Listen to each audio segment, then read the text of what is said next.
Okay, so we're back inside the house. I'm just going to show you the rooms that we had down here.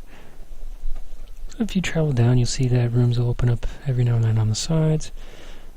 There's my room here, and Caven's room. And somebody blocked off my room. Twice.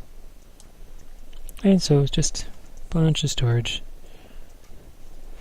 The video keeps crashing every time I open the chest, so I'm just going to avoid doing that.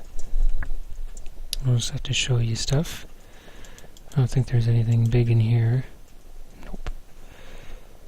So, continuing onwards, now we've got Brendan's room. Brendan obviously likes wooden floors.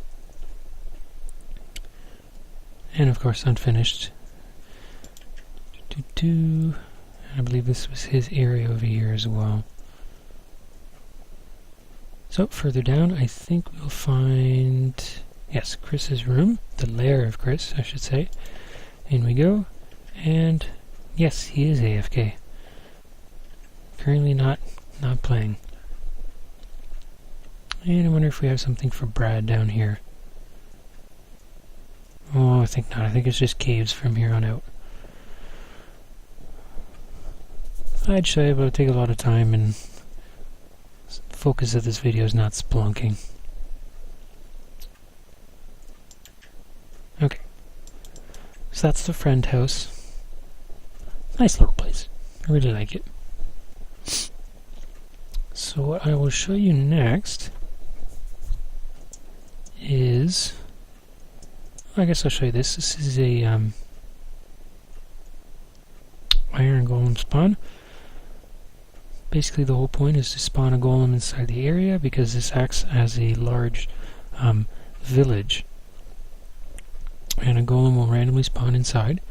Water will push it down through a hole, through a hatch, into this corridor, where it will be slowly pushed through the lava until it dies, and its drops are collected in a chest. It's very, very useful to have. So let me show you that little house that Chris had going over here. We found some dark oak, and he decided nice to make a little cottage out of it. So he completed the cottage, but never really moved in.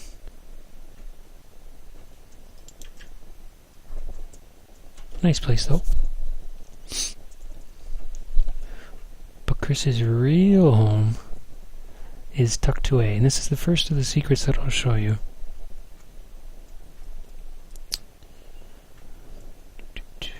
Find a way down here.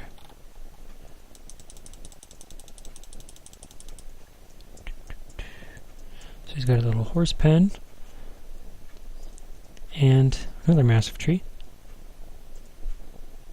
And what seems like just a little pond here, but on closer inspection, actually has a hidden passageway. I actually created this and never really used it for anything, so Chris took over. Decided to make a little home for himself in here. So if you take this upwards and press this button, voila, you're inside the antechamber to his nether brick fortress. Now he actually did a fantastic job in this stylization in this place, in the general setup. Very symmetrical, very nice dark feeling to it. The grates with the fire behind it are a fantastic touch. He really did a great job with this thing. So I'll show you the main part. If you go straight forward, you find his throne room. There's a nice little area there. And the rest just travels in a square hall shape here. This guy's enchanting area, you know, his chests over there, some more chests, and some kind of a workbench area here.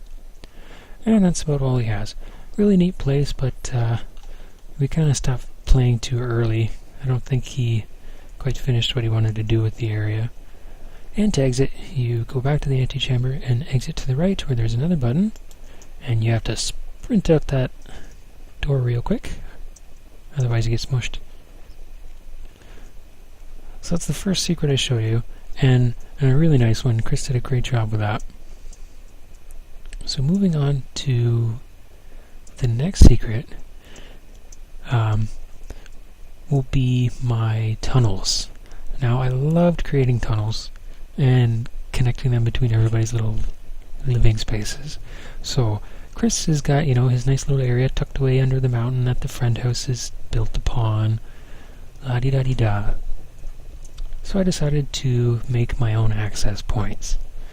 So if you notice, there's another underground little pool here. So if you hop in, you notice there's no way out. So instead of digging out, I decided I'd dig in. So if you come to this dark corner here and drop down, you'll notice there's another little area. So here we are in my first set of tunnels. And if you follow this along, yes, I do know there's a button there. I'll show you that in a minute. But if you follow this tunnel along, you'll come to some more water, which you have to slowly and painfully take all the way up. And you will emerge in another underground pool. Not much to see. But if you do a little exploring, you notice that there's kind of a hidden doorway here. It's kind of angled so that it's not inherently obvious at first look. And you can see we're at the outside wall of Chris's fortress here, to which I've added a little button and mechanism to open up and sneak into his base. That was a lot of fun to make. So we'll exit again, and I'll show you something else that's really fun. I will show you what that other button does. Here's a hint. It leads to a second entry into Chris's base. So down we go again. Here we are at the button, which I'll press, and I will sprint because a door will open right here. And I spent a lot of time trying to get this right, and I managed to figure it out. But it's got a two-way switch, which is really nice, so I can go back and forth. So if you follow this hallway, down we go, down we go, down we go. Actually, I believe if you dig through the sides here, you end up in Caven's room that we were at earlier. So one really neat thing I have is this ladder. Leads up, kind of stops here. If you notice, there's another button all the way over here. So unfortunately, you can't press the button while you're stopped on the ladder, but if you run straight upwards and press it and then go up really quick, you emerge in a nice little enchanting room. If you do it properly. Yeah, in a nice little enchanting room. So I'll show you this in a minute. But you'll notice there's another button there. It took me a while to set up as well, but another double entry door, or trap door.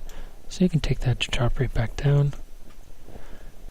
And I'll show you the other entrance to Chris's lair. Actually, I'll show that in a minute. I've got something else to show you first.